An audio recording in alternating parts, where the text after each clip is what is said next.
আসসালামু আলাইকুম।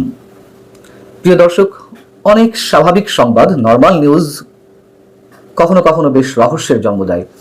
যেমন সোমবার আমাদের প্রধান উপদেষ্টা ডক্টর মোহাম্মদ ইউনূসের সঙ্গে মার্কিন পররাষ্ট্রমন্ত্রী মার্কো রুবিওর সঙ্গে ফোন আলাপ হয়েছে।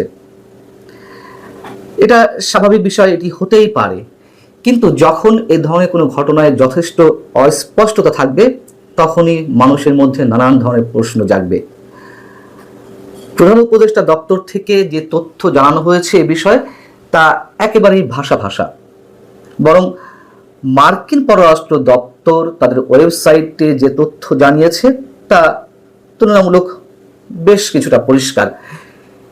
প্রধান উপদেষ্টা প্রেস উইং থেকে যেটি জানানো হচ্ছে বা প্রেস সচিব শফিকুল আলম গণমাধ্যমকে যেটি জানিয়েছেন এই বিষয়ে, সেটি হচ্ছে আজ সন্ধ্যা 7:30 থেকে বাংলাদেশের প্রধান উপদেষ্টা অধ্যাপক মোহাম্মদ ইউনূসের সঙ্গে টেলিফোনে কথা বলেছেন মার্কিন পররাষ্ট্রমন্ত্রী মার্কো রুবিও। 15 মিনিট ব্যাপী এই আলোচনা ছিল আন্তরিক, সৌহার্দ্যপূর্ণ এবং গঠনমূলক, যা দুই দেশের চমৎকার দ্বিপক্ষীয় সম্পর্কের প্রতিফলন। দুই রাষ্ট্রের সরকার প্রধান বা সরকারি পর্যায়ে উচ্চ পদস্থ কর্মকর্তাদের মধ্যে এই ধরনের ফোন আলাপ বা কথাবার্তা হলে স্বাভাবিকভাবেই তো বলা হবে যে সৌহার্দ্যপূর্ণ, গঠনমূলক, চমৎকার আলোচনা। কোনো ধরনের উত্তপ্ত বাক্য বিনিময় হলো তার কেউ বলে না যার যার দপ্তর থেকে যে এই বিষয়টি হয়েছে, তাই না?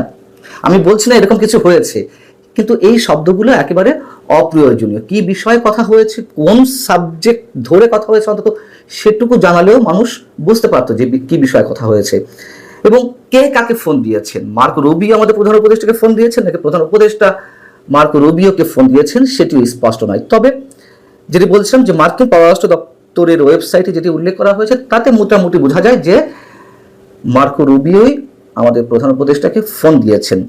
সেখানে যেটি বলা হচ্ছে, Secretary of State Marco Rubio spoke today with the Chief Advisor of Bangladesh's interim government, Dr. Mohammad Yunus.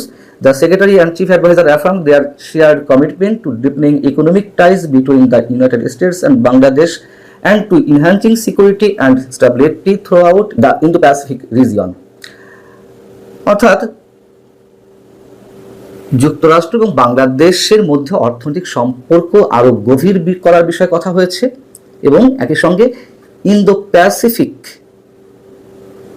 Strategy নিয়ে বা ভারত প্রশান্ত মহাসাগরীয় অঞ্চলের নিরাপত্তা ও স্থিতিশীলতা বৃদ্ধির জন্য দুই দেশের যৌথ প্রতিশ্রুতি পুনর্ব্যক্ত করা হয়েছে। আগে দুই দেশ যে কমিটমেন্ট করেছিল একে অন্যের কাছে সেটি পুনর্ব্যক্ত করা হয়েছে, এই তো।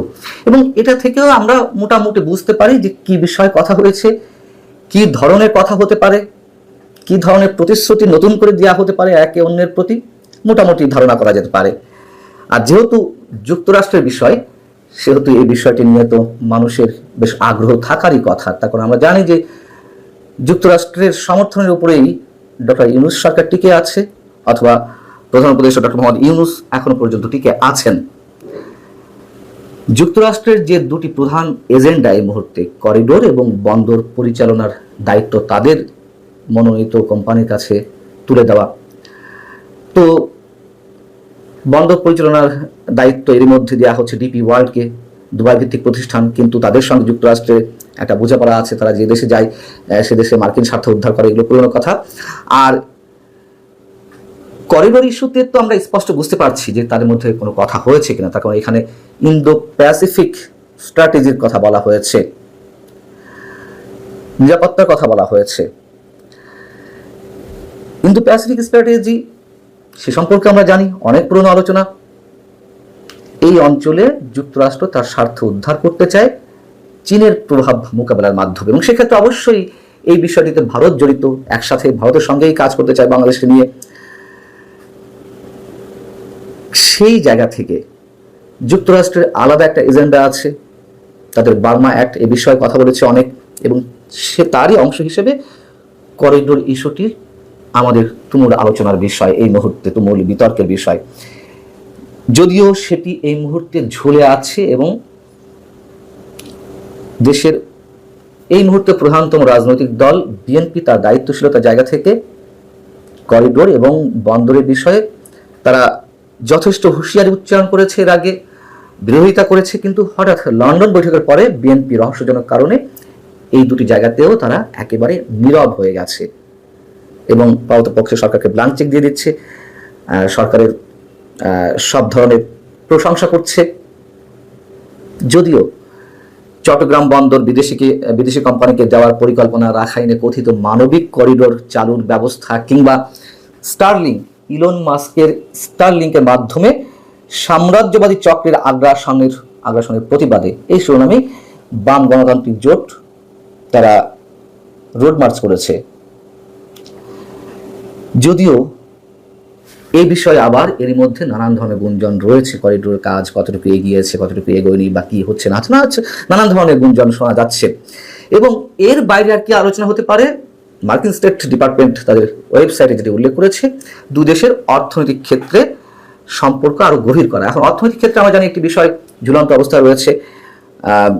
যুক্তরাষ্ট্র এর মধ্যে মানে ডোনাল্ড ট্রাম্প প্রশাসন আসার পরে সারা বিশ্বের উপরে, শুধু বাংলাদেশ নয়, তাদের মাত্রা অতিরিক্ত শুল্ক আরোপ করলো অন্যান্য দেশ থেকে তাদের দেশে পণ্য আমদানির ক্ষেত্রে।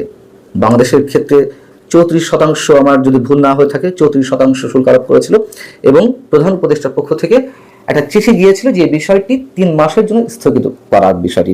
এটি শুধু প্রধান উপদেষ্টার কাছ থেকে নয়, যেসব রাষ্ট্রের উপরে এই শুল্ক আরোপ করা হয়েছিল তাদের সবার কাছ থেকে এই ধরনের রিকোয়েস্ট গিয়েছিল এবং সেটি ডোনাল্ড ট্রাম্প ইতিবাচক সাড়া দিয়েছেন। যদিও আমাদের এখানে কোনো গণমাধ্যম বিশেষ কারোর দ্বারা প্ররোচিত হয়ে এ ধরনের সংবাদ পরিবেশন করেছিল যে ডক্টর মোহাম্মদ ইউনূসের চিঠির পরিপ্রেক্ষিতে যুক্তরাষ্ট্র তার সিদ্ধান্ত থেকে সরে এসেছে। আসলে বিষয়টি তা নয়। এখানে সম্ভবত 70টির উপর দেশে তারা এই শুল্ক আরোপ করেছে এবং সবার ক্ষেত্রেই একই নীতি অবলম্বন করেছে। যেমন শুল্ক মাত্রা অতিরিক্ত আরোপ করেছিল, আবার 3 মাসের জন্য স্থগিত করেছিল। যেমন একেবারে আমি মঙ্গলবারের কথাই বলছি, জানা গেছে যে যুক্তরাজ্যের সঙ্গে তারা 10% শুল্ক একইভাবে সমভাবে আরোপের মাধ্যমে তারা বাণিজ্য করবে। তো যাই হোক, এখন বিশ্বাস হচ্ছে যে এই বিষয়টি নিয়ে আলোচনা হয়েছে। এই ধারণাগুলো আমরা সব করলাম মার্কিন স্টেট ডিপার্টমেন্টের ওয়েবসাইটে যে বিজ্ঞপ্তি সেটির আলোকে। এইগুলো নিয়ে তো আলোচনা হতে পারে। যদি আবারও বলি, করিডোরের ইস্যুতে বিশেষ কোনো পদক্ষেপ সরকার তার মতো করে নেয়, নিশ্চয়ই আন্তর্জাতিক ক্ষেত্রে চীন, ভারত এবং রাশিয়া তারা আলাদা একটি সম্পর্ক গড়ে তুলবে, এটি আগেও বলেছি। এবং চীন এ বিষয়ে যথেষ্ট ইঙ্গিত দিয়ে রেখেছে তারা কি করতে চায়। ভালো থাকুন সবাই, আল্লাহ হাফেজ।